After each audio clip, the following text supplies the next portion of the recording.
என் ஹஸ்பண்டோட பர்த்டேக்கு நான் செஞ்ச ப்ரௌனி ஸ்லாப்போட ரீகேப் தான் இது. பார்க்கலாமா?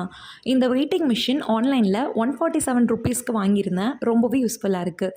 தேவையான இன்க்ரீடியன்ட்ஸ் எல்லாமே மெஷர்மெண்ட்டோட கேப்ஷனில் கொடுத்துருக்கேன். போய் செக் பண்ணி பாருங்கள். First maida and cocoa powder, ஜீனி, அப்புறம் நாட்டு சக்கரை, டார்க் காம்பவுண்ட் அண்ட் பட்டர் இது எல்லாத்தையும் ஜோடி ஜோடியாக மெஷர் பண்ணி தனித்தனியாக எடுத்து வச்சுக்கலாம். ஃபஸ்ட்டாக டார்க் காம்பவுண்டையும் பட்டரையும் டபுள் பாயில் மெத்தடில் பாயில் பண்ணி எடுத்து வச்சுக்கலாம். தென் ஜீனியையும் நாட்டு சர்க்கரையும் மிக்சியில் போட்டு பவுடராக அரைச்சி சலிச்சு எடுத்து வச்சுக்கலாம். கூடவே கொக்கோ பவுடரையும் மைதாவையும் கூட திப்பி இல்லாமல் நல்லா சலிச்சு எடுத்து வச்சுக்கலாம். இப்போது தண்ணி இல்லாத ஒரு பாத்திரத்தில் 2 எக்கு, ஸ்மெல் போகிறதுக்காக 1 டேபிள் ஸ்பூன் வெனிலா எசன்ஸ் சேர்த்து நல்லா மிக்ஸ் பண்ணிக்கலாம். நம்ம கொஞ்சமான அளவு செய்கிறனால ஹேண்ட் விஸ்கே நான் யூஸ் பண்ணியிருக்கேன். அதிகமான அளவு செய்யும்போது மட்டும் நம்ம பிளெண்டர் யூஸ் பண்ணிக்கலாம். அடுத்து அரைச்சி வச்சுருக்க சுகர் பவுடரையும் டார்க் சாக்லேட்டையும் போட்டு நல்லா மிக்ஸ் பண்ணிக்கலாம். ஃபைனலாக ட்ரை இன்க்ரீடியன்ட்ஸான கொக்கோ பவுடரையும் மைதாவையும் சேர்த்து கட் அண்ட் ஃபோல்ட் மெத்தடில் திப்பி இல்லாமல் நல்லா மிக்ஸ் பண்ணி எடுத்துக்கலாம்.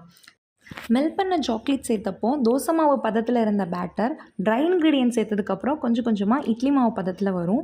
நான் என்னோடய பேட்டரை குக்கரில் ப்ரீஹீட் பண்ணி 35 மினிட்ஸ் பேக் பண்ணி எடுத்திருக்கேன். கூடவே டெக்கரேஷனுக்காக ஹாப்பி பர்த்டே அண்ட் பட்டர்ஃப்ளை டாப்பர்லாம் வச்சு டெக்கரேட் பண்ணியிருக்கேன்.